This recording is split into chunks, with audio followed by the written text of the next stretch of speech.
Hello friend, good morning, नमस्कार। मैं आप सभी का स्वागत करती हूँ आपके अपने यूट्यूब चैनल लर्न विद विवी पर। फ्रेंड, अगर आप भी सुपर टेट की तैयारी कर रहे हैं तो ये वीडियो आप सभी के लिए इम्पोर्टेंट होने वाली है, क्योंकि इस क्लास में मैं आपसे डिस्कस करूँगी शिक्षण कौशल यानी कि टीचिंग स्किल की दूसरी क्लास है। इससे पहले हम शिक्षण कौशल में शिक्षण सिद्धांत और शिक्षण सूत्र डिस्कस कर चुके हैं। समावेशन या आप कह सकते हैं समावेशी शिक्षा, ये आपका दूसरा टॉपिक होने वाला है। छोटा सा टॉपिक है लेकिन इम्पोर्टेंट है और यहाँ से आपके सुपर टेट में क्वेश्चन पूछे जाएंगे। फ्रेंड, जितना भी कंटेंट होगा आपको अकॉर्डिंग टू सुपर टेट किस सिलेबस के अकॉर्डिंग ही यहाँ पर आपको पढ़ाया जाएगा। तो चलिए वीडियो को शुरू करते हैं। देखिए, समावेशन जैसा कि नाम से ही स्पष्ट होता है, समावेशन का अर्थ क्या होता है। यहाँ पर कहते हैं विशिष्ट बच्चों का समावेश करना। विशिष्ट बच्चों का समावेश करना, यह कह सकते हैं कि सभी को सम्मिलित करना, बिना किसी भेदभाव के सभी प्रकार के बालक बालिकाओं को उनकी क्षमता को ध्यान में रखकर शिक्षा प्रदान करना। स्पेशली बच्चे और सामान्य बच्चों को एक साथ एक छत के नीचे बैठाकर शिक्षा देना या पढ़ाना क्या कहलाता है? समावेशी शिक्षा या समावेशन कहलाता है। एग्जाम में आपसे पूछ लिया जाता है, ये क्वेश्चन आपसे यूपी टेट में पूछा भी गया था कि स्पेशल बच्चे और सामान्य बच्चों को एक साथ शिक्षा देना क्या है? तो यहाँ आंसर था आपका समावेशी शिक्षा। यूएसए में इस शिक्षा की शुरुआत हुई थी और पेरेंट्स ने अपने बच्चों को सामान्य स्कूल में शिक्षा देने के लिए लड़ाई लड़ी थी। एग्जाम में क्वेश्चन पूछ सकते हैं कि समावेशन की शिक्षा की शुरुआत कहाँ पर हुई थी? तो यूएसए में हुई थी।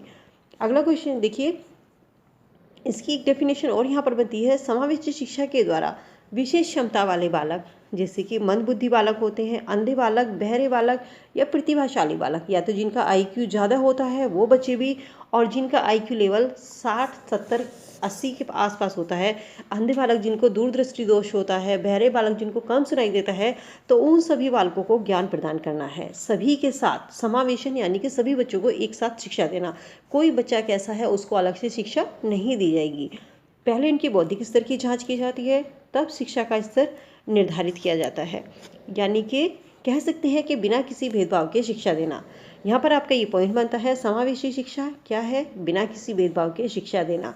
मंदबुद्धि, शारीरिक रूप से दिव्यांग छात्र छात्राओं को उनकी बुद्धि के आधार पर शिक्षा देना। देखिए, दिव्यांग छात्र छात्राएं, हम डिटेल में इस टॉपिक को आगे डिस्कस करेंगे। जितनी भी आपकी डिजीज़ है, दिव्यांग छात्र हैं या आपके जो आपकी डिसेबिलिटीज़ हैं, अधिगम निर्योग्यताएं हैं, जिसमें पठन विकार, डिसकैल्कुलिया, डिस्फेजिया, तो इसका टॉपिक हम एक अलग से डिस्कस करेंगे। इसमें डिस्कस करेंगे तो टॉपिक काफ़ी लंबा हो जाएगा। ठीक है, चलिए आगे देखते हैं। महत्व क्या है? समावेशन का महत्व क्या है, इसको जान लेते हैं। समावेशन शिक्षक का महत्व है शारीरिक दोष युक्त विभिन्न बालकों की विशेष आवश्यकताओं की सबसे पहले पहचान करना, फिर उनका निर्धारण करना। जितने भी शारीरिक दोष से बच्चे हैं, सबसे पहले उनकी क्या आवश्यकताएं हैं उनकी हम पहचान करेंगे, उसके बाद उनकी शिक्षा का निर्धारण करेंगे। शारीरिक दोष की रोकथाम के सबसे पहले उपाय किए जाएंगे। इसके बाद सीखने की समस्याओं को ध्यान में रखते हुए कार्य करने की विभिन्न नई विधि के द्वारा विद्यार्थियों को शिक्षा प्रदान की जाएगी। जो बच्चे जिनको सीखने में जो भी समस्याएं हैं, उनको क्या समस्याएं हैं, किसी बच्चे को दिखाई नहीं देता है, कोई बच्चा कम सुन पाता है, तो उन सभी को, या किसी को पढ़ने में कठिनाई होती है, किसी को बोलने में कठिनाई होती है, वो जो बच्चा जिस भी कार्य करने में जो भी उसकी समस्याएं है, तो उसको नई विधि के द्वारा उस विद्यार्थी को शिक्षा प्रदान की जाएगी। किसी भी बच्चे को अलग से शिक्षा नहीं दी जाएगी। समस्या का पता लगाकर उसका निवारण किया जाएगा।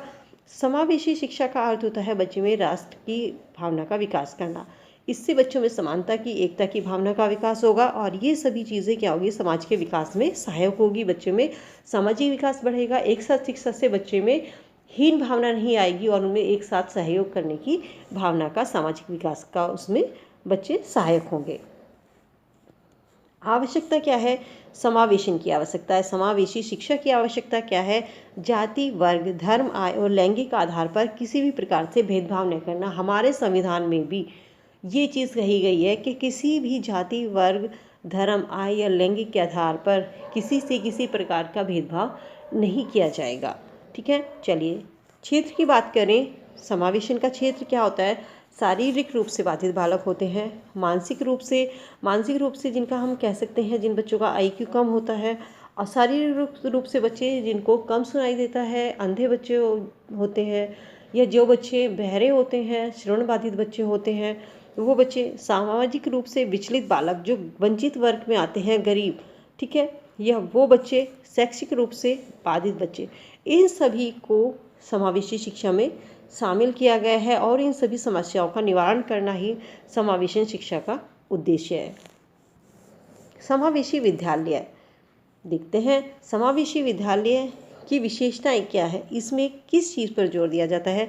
समावेशी विद्यालय में जो बच्चों को उनकी शारीरिक, बौद्धिक, सामाजिक, भाषिक और अन्य विभिन्नता, योग्यता, स्थिति को ध्यान में रखे बगैर सभी बच्चों को शामिल करती है। समावेशी विद्यालय में किसी भी बच्चे की शारीरिक क्षमता क्या ऐसी है, उसका बौद्धिक स्तर कैसा है, बच्चे का सामाजिक विकास कैसा है, वो गरीब परिवार से है या अमीर परिवार से है, या बच्चे की लैंग्वेज कैसी है, वो हिंदी मीडियम का है, इंग्लिश का है, या उसकी कोई भी क्षेत्र की भाषा हो, यह सभी योग्यता, स्थिति को ध्यान में रखकर बच्चे को उसमें शामिल किया जाएगा। शिक्षक को यह विश्वास रखना चाहिए कि सभी बच्चे सीख सकते हैं। विशेष आवश्यकता वाले बच्चे को अन्य बच्चों के साथ शिक्षा दी जानी चाहिए। विशेष आवश्यकता वाले बच्चे कौन से होते हैं? जो बच्चे शारीरिक रूप से विकलांग हैं या जिनको दिखाई नहीं देता है, वो सभी विशेष आवश्यकता वाले बच्चों के अंतर्गत आते हैं। सामान्य बच्चों के साथ उनको शिक्षा दी जाएगी। समावेशी शिक्षा मानती है कि हमें व्यवस्था को बच्चों के अनुरूप बदलना है, ठीक है, व्यवस्था को बच्चे के अनुरूप बदलना है।